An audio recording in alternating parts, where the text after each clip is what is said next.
SP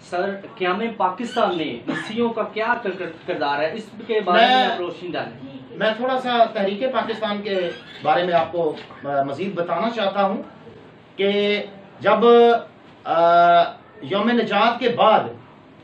جو ہمارے پنجاب کے مسیحی ہیں اور جو ہمارے مسیحی قائدین تھے، جن میں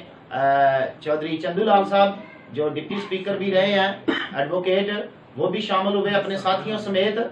راول پنڈی سے ہمارے قائدین شامل ہوئے۔ تو اس کے بعد جب 23 مارچ کا دن آتا ہے 1940 کو، جو یوم پاکستان کے نام سے منٹو پارک اپنا لاہور میں جو جلسہ ہوا تھا کہ یادگار، اور اس میں بھی ہمارے مسیحیوں نے ہزاروں کی تعداد میں شرکت کی تھی۔ تو ہمارے میں یہاں پر آپ کو یہ بات بتانا چاہتا ہوں کہ دیوان بہادر صاحب کے علاوہ ہماری ایک مسیحی ریاست تھی کپور تھلا، اور اس کے جو راجہ تھے ان کی بیٹی نے بھی باقاعدہ شمولیت اختیار کی تحریک پاکستان میں۔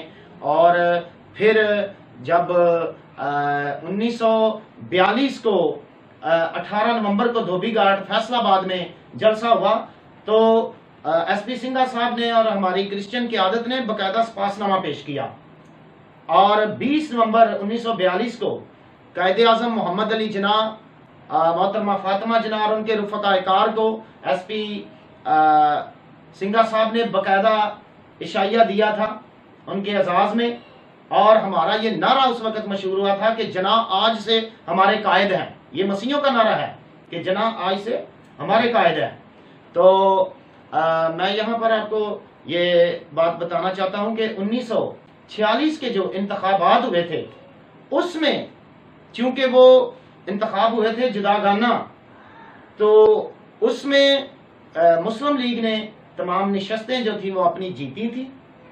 تو اس میں مسیحیوں کا بڑا اہم کردار ہے، کیونکہ کانگریس اور مسلم لیگ کے جب ہو گئے برابر ووٹ 88 دونوں طرف، تو پھر مسیحیوں نے، جس میں ایگبن صاحب تھے، چودھری فضل علائی صاحب تھے، ایس پی سنگھا صاحب تھے، انہوں نے فیصلہ کن ووٹ جو تھے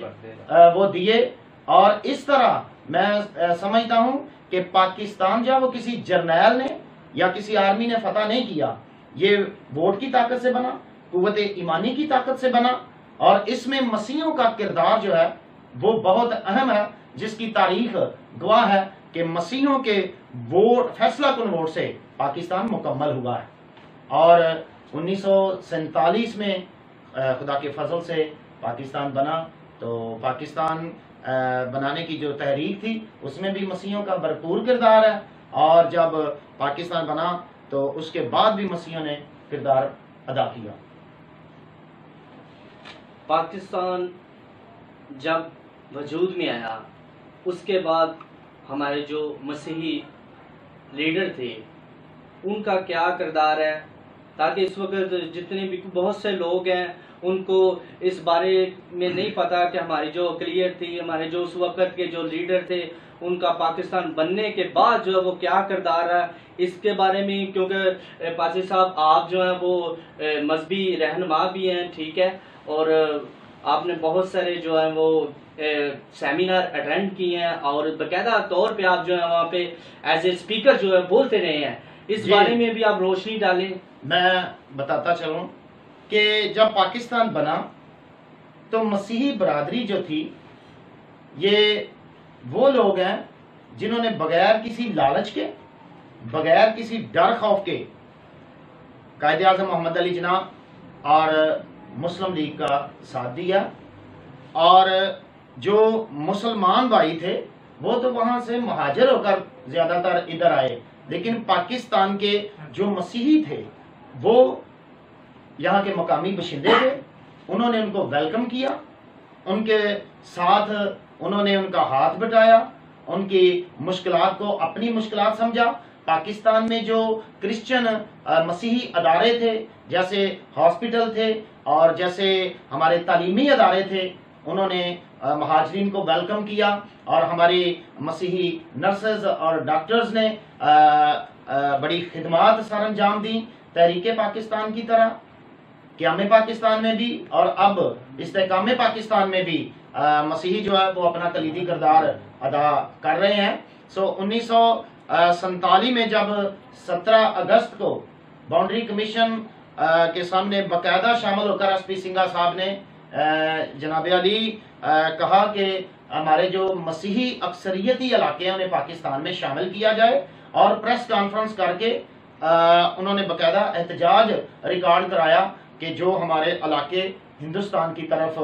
جا رہے ہیں انہیں نہ جانے دیا جائے. مسیحیوں کا جو کردار ہے استحکام پاکستان میں بھی بہت ہے، قیام پاکستان میں بھی بہت ہے، تحریک پاکستان کی طرح. افسوس ہے کہ مسیح ہیروز کے کردار کو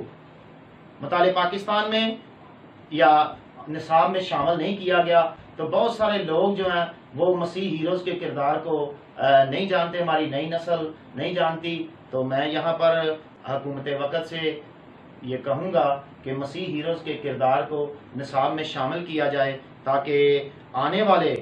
وقتوں میں ہمارے مسیحی ہیروز کے کردار کو نئی نسل جو ہے وہ جان سکے، اور انہیں روشناس کرانے کے لیے مسیحی ہیروز کے کردار کو نصاب میں لازمی شامل کیا جائے. تو آخر میں آپ سے یہ سوال کرتا ہوں کہ جو اس وقت ہمارے جو مسیح ہیرو تھے،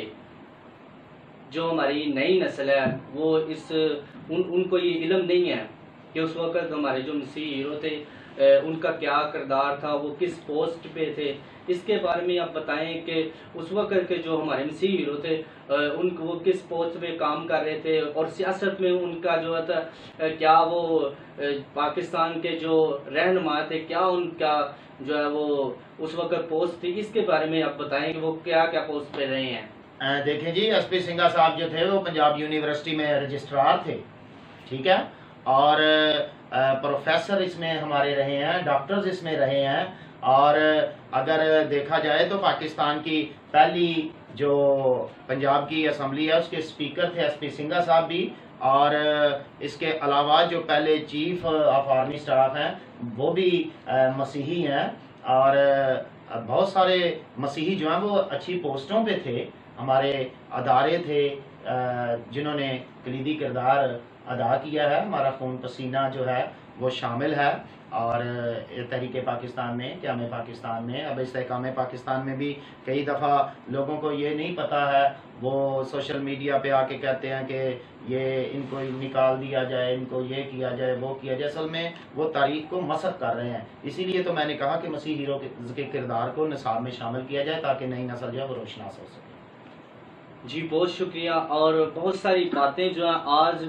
آپ کے وسیلہ سے ہمیں بھی بہت ساری جو وہ پتہ چلی، اور جتنے بھی اس وقت ہمارے ناظرین آپ کو دیکھ رہے ہیں ان کو بھی پتہ چلا کہ جو ہمارے جو مسیح لوگ ہیں ان کا بھی پاکستان بنانے میں بہت بڑا کردار رہا ہے. ہم نے بھی بہت ساری قربانیاں دی ہیں، اور خداوند کا شکر ہے کہ آج ہم ایک آزاد ملک میں بیٹھے ہیں. تو سر آپ کا بھی بہت شکریہ، آپ نے ہمیں وقت دیا، اور دعا گو ہیں کہ خداوند اسی طرح آپ کو پورے پاکستان میں اور پوری دنیا میں اپنے نام اور اپنے جلال کے لیے استعمال کرے. اور میں اور میری ٹیم کی طرف سے آپ کو بہت بہت مبارک ہو. یہ ہمارے جو پاسٹر ڈاکٹر مرکز شریف صاحب ہیں، یہ خداوند کے بہت ہی عظیم خادم ہیں اور بہت ہی پیار کرنے والے ہیں. اور آج اس موقع پر میری طرف سے اور میری پوری ٹیم کی طرف سے آپ کو بہت بہت جشن آزادی مبارک ہو، اور یقین جانیں کہ آپ اور میں اس ملک کا بہت اہم حصہ ہیں. God bless you.